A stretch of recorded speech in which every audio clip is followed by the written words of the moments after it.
నమస్తే. Phone tapping కేసులో ప్రభాకర్ రావు విచారణ కొనసాగుతున్నది.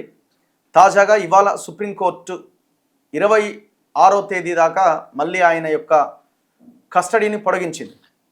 సో ఆ లోపుగా ఆయన మీద ఎలాంటి కఠిన చర్యలు అంటే అరెస్ట్ లాంటి చర్యలు తీసుకోవద్దని కూడా చెప్పింది. ఫస్ట్ టైం కస్టడీలో మేము రాబట్టలేకపోయాము, అసలు సైలెంట్గా ఉన్నాడు, నోరే తెరుస్తలేడు, ఊ అంటలేడు, ఆ అంటలేడు, ఏం తెలియదు అంటున్నాడు, ఏమనంటే అమెరికాలో మర్చిపోయినా అంటున్నాడు. సో ఇట్లా రకరకాల కథలు పడుతున్నాడు. మళ్ళీ ఈయన కస్టడీని పొడిగించాలి అని సుప్రీంకోర్టును ఆశ్రయించింది సిట్. సో సుప్రీంకోర్టు కూడా సిట్ వాదన విని వాళ్ళకు అనుకూలంగానే తీర్పునిచ్చింది. మరికొన్ని రోజులు కస్టడీకి అనుమతించింది. ఈ మధ్యలో మొన్నటి వరకు విచారించిన ఎవరైతే ఏసీపీ వెంకటగిరి ఆయన ఆధ్వర్యంలో విచారణ జరిగింది. సో కానీ ఇప్పుడు ప్రభుత్వం ఏం చేసిందంటే ఈ సిట్లో మరికొంతమందిని చేర్చింది. అండ్ దట్టు సజ్జనార్ ఆధ్వర్యంలో ఈ విచారణ, ఆయన నేతృత్వంలో ఈ విచారణ జరుగుతుందని ప్రభుత్వం తేల్చింది. సో ఆ నిర్ణయం తీసుకున్నది. సో ఆయనతో పాటు 9 మంది ఈ సిట్ బృందంలో ఉన్నారు. అంతకుముందు వెస్ట్ జోన్ ఏసీపీఆర్ డీసీపీగా పనిచేసిన విజయ్ కుమార్ గారు వీళ్ళందరూ ఇందులో భాగస్వాములు అంటే ఈ నేతృత్వం వహిస్తున్నారు. సో ఇప్పుడు విచారణ ఉరకలెత్తుతుంది, పరిగెత్తుతుందని మాట్లాడుతున్నారు. మరి ఏం జరుగుతుంది, ఏం జరగబోతున్నది, ఇందులో టెక్నికల్ అంశాలు ఏమున్నాయి ఒకసారి మనం మాట్లాడదాం. నా ముందు అడ్వకేట్ సుంకర నరేష్ గారు ఉన్నారు. లీగల్ పాయింట్స్ మనం టచ్ చేద్దాం. నమస్తే నరేష్ గారు. నమస్తే అండి. సో మీకేమనిపిస్తున్నది, ఈ కేసు విచారణ ఎట్లా ముందుకెళ్తున్నది? ఇంతవరకు అయితే మేమేం చేయలేకపోయినాం, నోరు తెరుస్తలేడు, ఆ అంటలేడు, ఊ అంటలేడు, మాట్లాడతలేడు, ఈ ఐక్లౌడ్ అది ఓపెన్ చేయండి అంటే నేను అమెరికాలో డివైజులు అదేదో మర్చిపోయి వచ్చినా అని చెప్తున్నాడు. సో అని అంటున్న క్రమంలో గవర్నమెంట్ నిర్ణయం తీసుకుంది, సజ్జనార్కి పని అప్పగించింది. వాట్ నెక్స్ట్ ఏం జరగబోతున్నది ఇందులో? ఇదేమైనా ముందుకు పడే అవకాశం ఏమైనా కనబడుతున్నదా? ముందుకు పడే అవకాశం ముమ్మాటికి కూడా లేదండి. ఎందుకు అని అంటే కనుక కాంగ్రెస్ ప్రభుత్వం వచ్చిన తర్వాత ఈ ఫోన్ ట్యాపింగ్ వ్యవహారం ఎప్పుడైతే కనుక తెర మీదకి వచ్చిందో, ఎవరైతే కనుక మిగిలిన వాళ్ళని తిరుపతి కానీ మిగిలిన భుజంగరావు కానీ వీళ్ళందరినీ అరెస్ట్ చేసిన తర్వాత ఈ అప్పటి ఎస్ఐబి చీఫ్ కింద ఉన్న ప్రభాకర్ రావు ఇమ్మీడియట్లీ కూడా ఈ ఆర్డిస్క్ని కానీ మిగిలిన వాటిని కానీ డిస్ట్రాయ్ చేసి అమెరికా వెళ్ళిపోవడము, నాకు హెల్త్ ప్రాబ్లమ్స్ ఉందని చెప్పి అనటము, ఇవన్నీ కూడా మనకు తెలిసిన విషయమే. బట్ హౌఎవర్ ప్రభుత్వము tried their level best to return back the Prabhakar Rao from the America to Hyderabad అండి. దానికి సంబంధించి లెటర్ ఆఫ్ రెగ్యులేటరీ కానీ బ్లూ కార్నర్ నోటీసులు కానీ అక్కడ ఉన్నటువంటి దేశానికి మినిస్ట్రీ ఆఫ్ ఎక్స్టర్నల్ అఫైర్స్కి కమ్యూనికేట్ చేయడం కానీ ఈ విధంగా రప్పించడానికి ఏం ప్రయత్నాలు చేయాలో ఆ ప్రయత్నాలు అయితే కనుక తరువుగా చేశారు అనడంలో ఏమాత్రం సందేహం లేదు. ఓకే. అయితే బట్ ఎటువంటి ప్రయత్నాలు చేసినా కూడా ప్రభాకర్ రావు అనే వ్యక్తి తనంతట తాను సుప్రీంకోర్టులో పిటిషన్ వేసి ప్రొటెక్షన్ తీసుకుని మే నెలలో హైదరాబాద్ వచ్చి సిటీ ముందుకి వచ్చారు తప్ప ప్రభుత్వం చేసిన చర్యల వల్ల అయితే మాత్రం కాదు. సరే వాట్స్ ఎవర్ ఏదైనా కూడా ప్రభుత్వం అక్కడితో ఆగకుండా సుప్రీంకోర్టులో ఇతన్ని తరువుగా ఇన్వెస్టిగేషన్ చేయాలి, ఇతనే కీ రోలు, ఇతనే అప్పటి యొక్క ఈ ఫోన్ ట్యాపింగ్ వ్యవహారానికి సారథిగా వ్యవహరించాడు, ఇతని ఆధ్వర్యంలో మొత్తం జరిగింది అని చెప్పని కూడా సుప్రీంకోర్టుకి వెళ్తే సుప్రీంకోర్టు వారు కస్టడీ కూడా అలౌ చేయడం జరిగింది. అందులో భాగంగా డిసెంబర్ 11న ఆర్డర్ ఇస్తే డిసెంబర్ 12న ఈయన లొంగిపోవడం జరిగింది జూబ్లీ హిల్స్ ఏదైతే సిటీ కార్యాలయంలో. అయితే ఇక్కడ మనం మాట్లాడుకోవాల్సిన విషయం ఏంటి అంటే కనుక ఈ యొక్క ఇన్వెస్టిగేషన్ని లీడ్ చేయడానికి ఉన్నటువంటి అధికారులు అందరూ కూడా అప్పట్లో ఇతని కింద జూనియర్లుగా చేసినటువంటి అధికారులు. ఇప్పుడు ఇక్బాల్ తాఫీర్ అని చెప్పి ఎవరైతే కనుక హైదరాబాద్ జాయింట్ సిపి గారు ఉన్నారో ఆయన కూడా గతంలో ఈయన కింద జూనియర్గా చేసినటువంటి వ్యక్తే, యాంటీ నక్సల్స్ లో ఉన్నప్పుడు ఎస్బీలో చేసినటువంటి వ్యక్తి. విజయ్ కుమార్ గారు కానీ వెంకటగిరి గారు వీళ్ళందరూ కూడా. సో ఈ రోజు మనం మాట్లాడుకోవాల్సిన విషయం ఏంటి అంటే కనుక లీగల్ గా ఒక సెటిల్ ప్రిన్సిపల్ ఆఫ్ లా ఉంటుందండి. A person should not be judge in his own cause అని చెప్పని.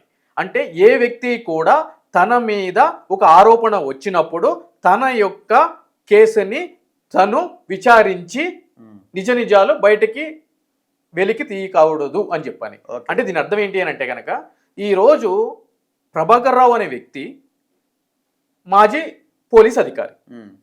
సో ఇప్పుడున్న వ్యక్తులు ఎవరైనా కూడా అంటే ఇప్పుడు సజ్జనార్ గారి నేతృత్వంలో 9 మంది, రామగుండం కమిషనర్ గారు వీళ్ళందరూ ఎవరైతే ఉన్నారో వాళ్ళందరి నేతృత్వంలో ఒక కమిటీ వేసి వీళ్ళందరూ కూడా ఇక మీదట ఇతన్ని విచారిస్తారని చెప్పని అనుకున్నా కూడా వీళ్ళందరూ కూడా డైరెక్ట్గా అతని కింద కానీ అతనితో పాటు కానీ వర్క్ చేసి ఉండకపోయి ఉండొచ్చు.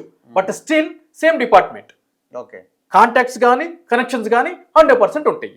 సో అటువంటప్పుడు ఒక పోలీస్ అధికారి మీద ఆరోపణ వచ్చినప్పుడు ఆ పోలీస్ అధికారిని విచారించి నిజ నిజాలు తేల్చడానికి ఇంకొక పోలీస్ అధికారిని నియమిస్తే ఆ పోలీస్ అధికారి నిజ నిజాలు బయటికి తీసుకొస్తాడు అని చెప్పని మీరు నేను ఏ విధంగా అంటాము? చట్టం కూడా ఒప్పుకోవట్లేదు కదా. మరి ఎట్లా, మరి ఏం చేయాలి మరి? అప్పుడు ఏం చేయాలి అంటే కనుక దీనికి ప్రత్యేకమైన అధికారుల్ని, కమిషన్ని నియమించాలండి. ఈరోజు కాళేశ్వరం ప్రాజెక్ట్ ఉంది. ఓకే. దానికి ఏం చేశారండి? ఒక రిటైర్డ్ జడ్జి ఆధ్వర్యంలో, అదేవిధంగా ఒక పవర్కి సంబంధించిన ఎలిగేషన్స్ని, ఎంక్వైరీని తీసుకురావడానికి ఒక ఎంక్వైరీ కమిషన్స్ అనేది వేయడం జరిగింది. దాంట్లో ఎవరుంటారు? ఒక రిటైర్డ్ సుప్రీంకోర్టు జడ్జి కానీ, హైకోర్టు జడ్జి, వీళ్ళు ఆ యొక్క కమిషన్ని లీడ్ చేసేటువంటి వ్యక్తులుగా ఉంటారు. సో వాళ్ళు ఇచ్చిన నివేదికను బేస్ చేసుకునే కదా ఈరోజు దీని మీద సిబిఐ ఎంక్వైరీ చేయాలి అని చెప్పని ఈరోజు రాష్ట్ర ప్రభుత్వము కేంద్ర ప్రభుత్వానికి లెటర్ రాసింది కాళేశ్వరంలో, రైట్? సో ఇక్కడ నేను ఏమంటాను అని అంటే కనుక, ఎందుకు ఒక retired chief justice of supreme court కానీ, హైకోర్టు కానీ, అదేవిధంగా ఎక్స్పర్ట్స్ అంటే హ్యూమన్ రైట్స్కి సంబంధించిన ఒక సభ్యులు, జర్నలిజంలో ప్రముఖులు, ఇప్పుడు మీరున్నారు, ఏదైనా ఒక ఇన్సిడెంట్ జరిగినప్పుడు స్పాట్లోకి వెళ్ళి అక్కడి నుంచి రిపోర్ట్ చేయడం జరుగుతుంది. ఈ విధంగా ట్రాన్స్పరెంట్గా ఎటు బెనగకుండా, అనగకుండా, భయపడకుండా ఉండేటువంటి సమాజంలో ప్రాముఖ్యత కలిగినటువంటి వ్యక్తులు, అదేవిధంగా డిఆర్డిఓకి సంబంధించిన సైన్సిస్టులు. ఓకే. ఎందుకు డిఆర్డిఓకి సంబంధించిన సైన్సిస్టులు అని? ఈ కేసు అంతా కూడా సైంటిఫిక్గా వెళ్తుంది. అవును, అంత mobile network, exactly mobile network, destruction, data retrieve చేయడాలు, IP, DNS, geo tagging, locations, ఇవన్నీ కూడా ఈరోజు ఒక 100 రూపాయలు పోగొట్టుకుంటేనే ఎవడు ఎత్తుకుపోయాడు, వాడు ఎక్కడి నుంచి ఆపరేట్ చేస్తున్నాడు అని చెప్పి కనుగొనేటువంటి వ్యవస్థ మన పోలీస్ దగ్గర లేదు. అందుగురించే మీరు 100 సైబర్ క్రైమ్స్ కంప్లైంట్స్ రిజిస్టర్ అయితే కనుక దాంట్లో 1-2 అది కూడా ఏంటంటే కనుక ఈ విక్టిమ్కి తెలుసు ఆడెవడు చేశాడు, వాడి పేరు చెప్తే రికవర్ చేస్తున్నారు తప్ప వీళ్ళ ఇన్వెస్టిగేషన్ తోటి రికవర్ చేయట్లేదు.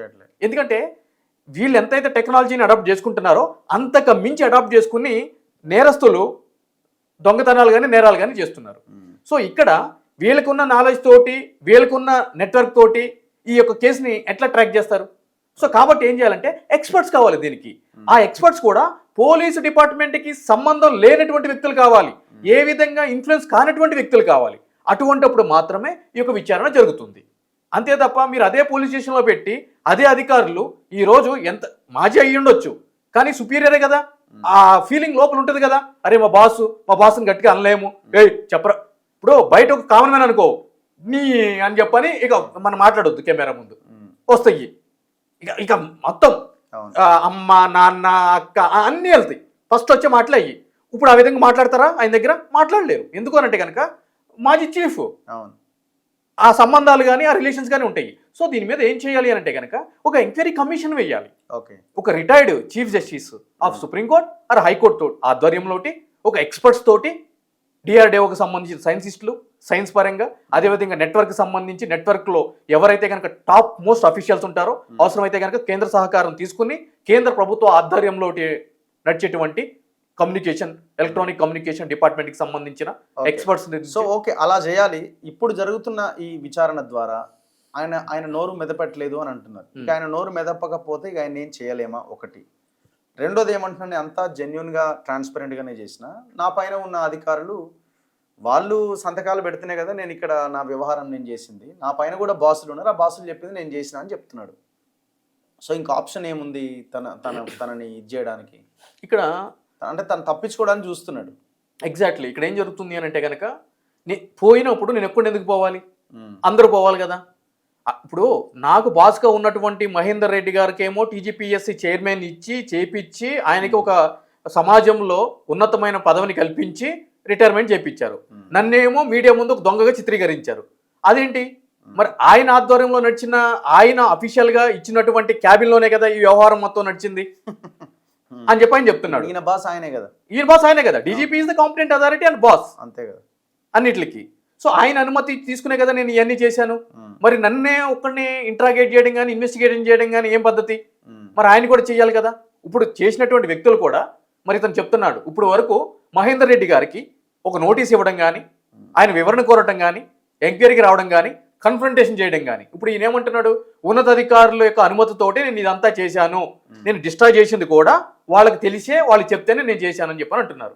అట్లా చేసినప్పుడు ఏం చేయాలి? కన్ఫ్రంటేషన్ చేయాలి. ఆయన అక్కడ కూర్చోబెట్టాలి, ఈయన ఇక్కడ కూర్చోబెట్టాలి, రికార్డింగ్ ఆన్ చేయాలి. విచారణ అధికారి ఇక్కడ కూర్చోవాలి, దీనికి నీ సమాధానం ఏంటని చెప్పని అనాలి, వాళ్ళ యొక్క ముఖ కలయికలన్నీ కూడా అక్కడ రికార్డ్ అవ్వాలి, అప్పుడు తెలిసిపోతుంది కదా. కానీ ఇక్కడ ఆ విషయం జరగట్లేదు. ఎంతసేపటికి ఎఫర్ట్ అంతా కూడా ఇతని యొక్క కస్టడీ ఎక్స్టెన్షన్ చేసుకుందాము డిసెంబర్ 26 వరకు, దాని తర్వాత జనవరి వరకు అని చెప్పని అంటున్నారు.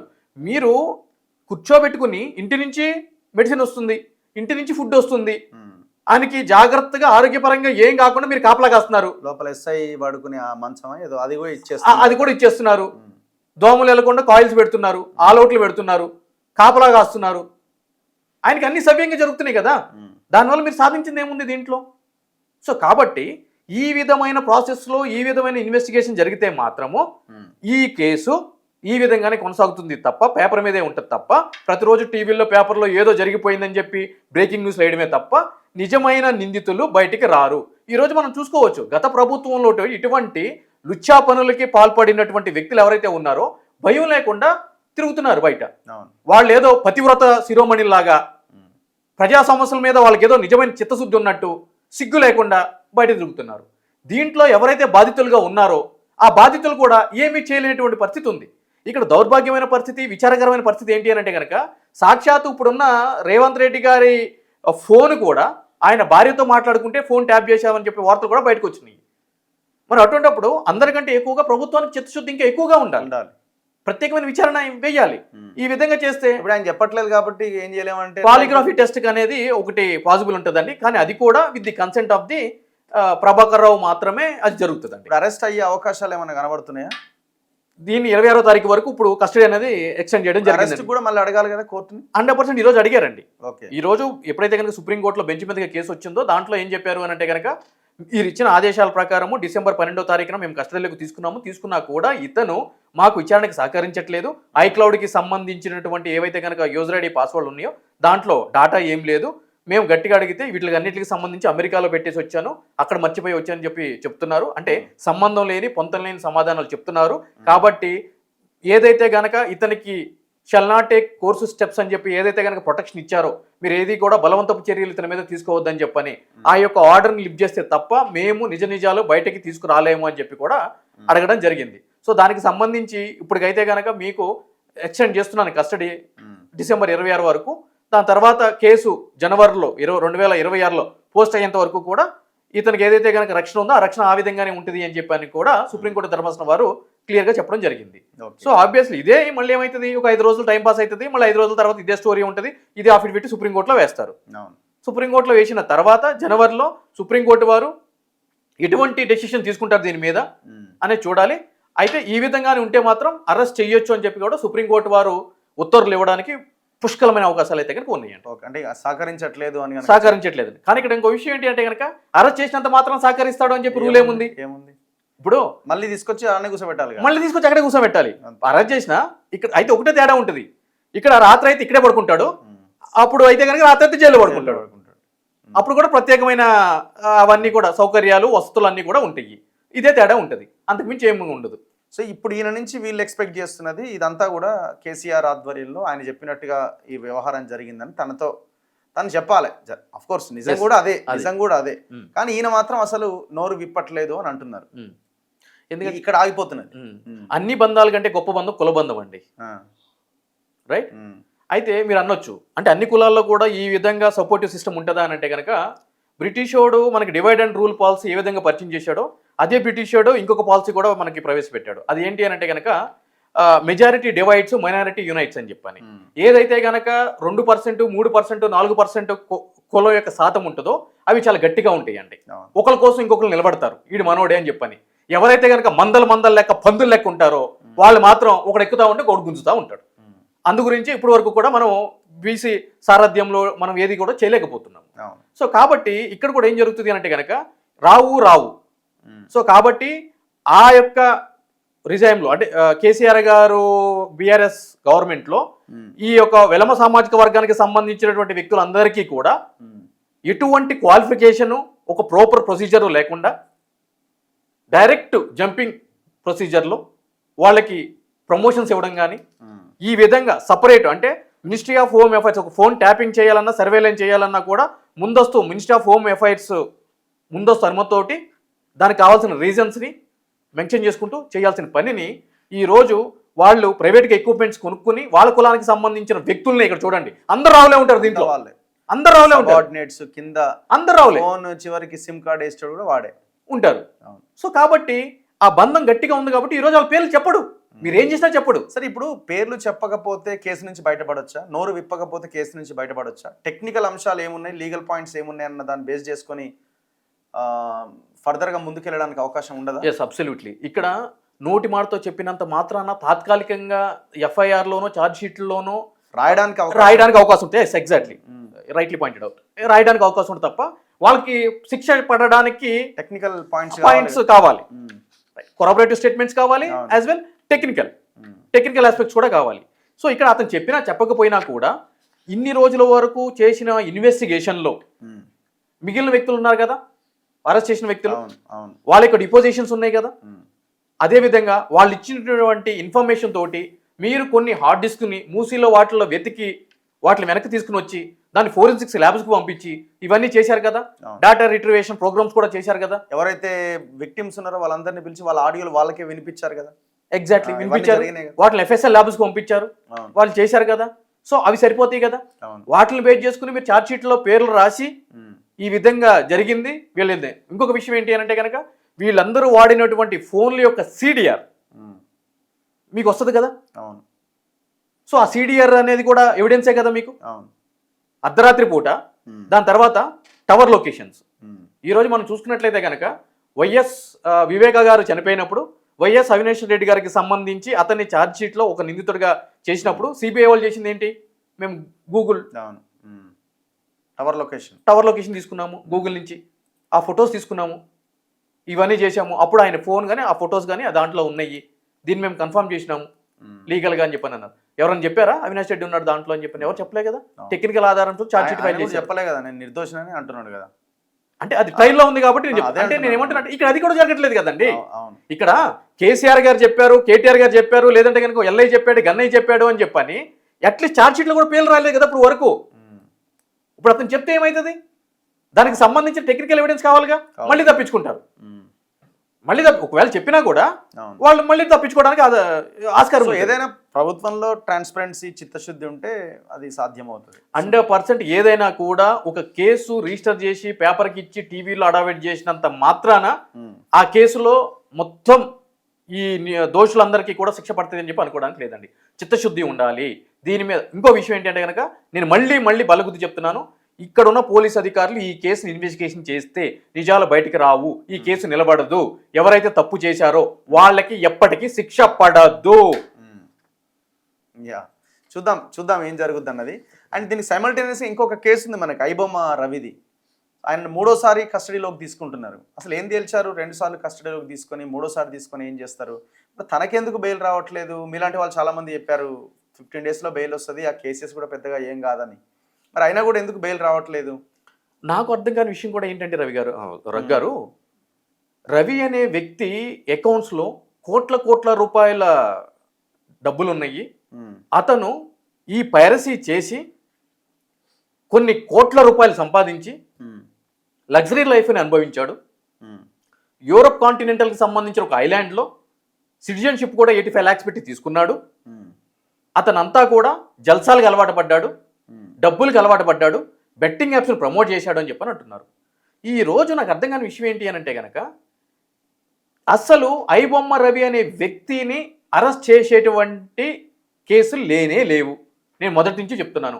అటువంటి కేసులో రిమాండ్కి పంపించారు. ఆ రిమాండ్ నుంచి కూడా బెయిల్ రావాల్సిన తరుణంలో కేసులు పెట్టారు. టీటీ ఆంటోనీ కేసు అని చెప్పి ఒకటి ఉంటుందండి సుప్రీంకోర్టు. అంటే సేమ్, అంటే ఒకే రకమైన ఆరోపణల మీద ఒక వ్యక్తి మీద ఒకటికి మించి ఎన్ని కేసులు పెట్టినా కూడా ఆ కేసులన్నింటినీ కూడా ఒక కేసుగానే పరిగణించాలి అని చెప్పని ఉంటుంది.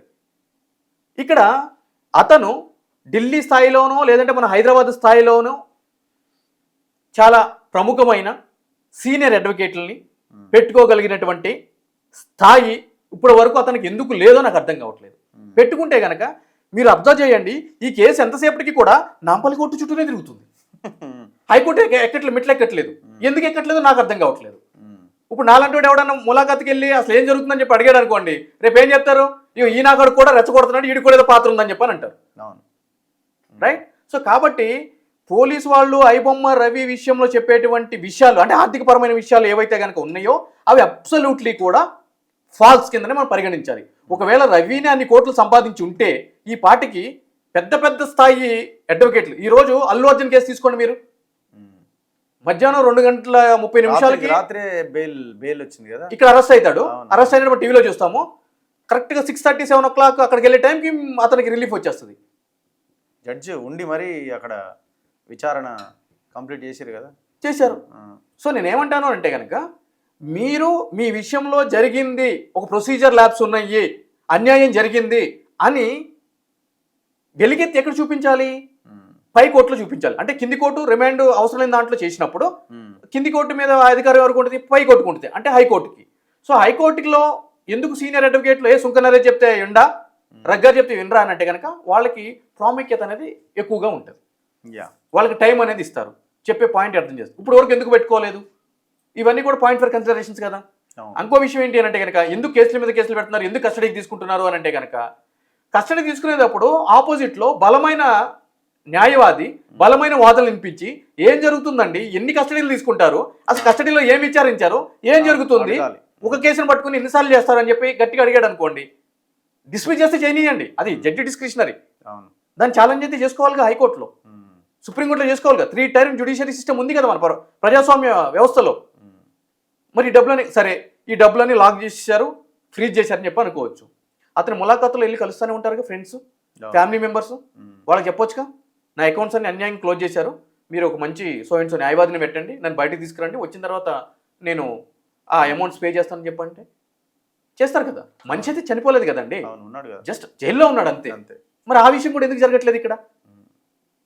మరి ఆ కోట్లు ఎక్కడికి పోయినాయి, ఎవరు తిన్నారు, ఏం చేశారు, అసలు సంపాదించాడా సంపాదించలేదా, సంపాదించుంటే కానీ ఎవడు తినేశాడు, సంపాదించకపోతే ఎందుకు చెప్పారు, ఇవన్నీ కూడా తెర మీదకి రావాల్సిన అంశాలు. కాకపోతే వాళ్ళు ఎందుకు తీసుకురావట్లేదు అని అంటే కనుక ఈ ఐబొమ్మ రవి అనే వ్యక్తికి జనాల్లో ఆదరణ లభించింది కాబట్టి ఇప్పటికిప్పుడు బయటకు వస్తే అదే ఉంటుంది. ఇప్పటికిప్పుడు బయటకు వస్తే పోలీసు వాళ్ళ మీద ఉన్న నమ్మకం సన్నగిల్లిపోతుంది, కొంచెం అంతా డైల్యూట్ అయ్యి విషయం అంతా మర్చిపోయిన తర్వాత సైలెంట్గా సైలెంట్గా వచ్చిన తర్వాత కూడా ఇక్కడ ఉండని చూడండి, ప్రెస్ మీట్లు ఏం పెట్టని, వీళ్ళే దగ్గరుండి ఫ్లైట్ టికెట్ వేసి బయటకు పంపిస్తారు. ఎనీవే చూద్దాం ఏం జరుగుతుంది. Anyway thank you sir, thank you very much. ఇది సుంకర నరేష్ గారితో లీగల్ పాయింట్స్ చూస్తూనే ఉండండి మన తొలి వెలుగు.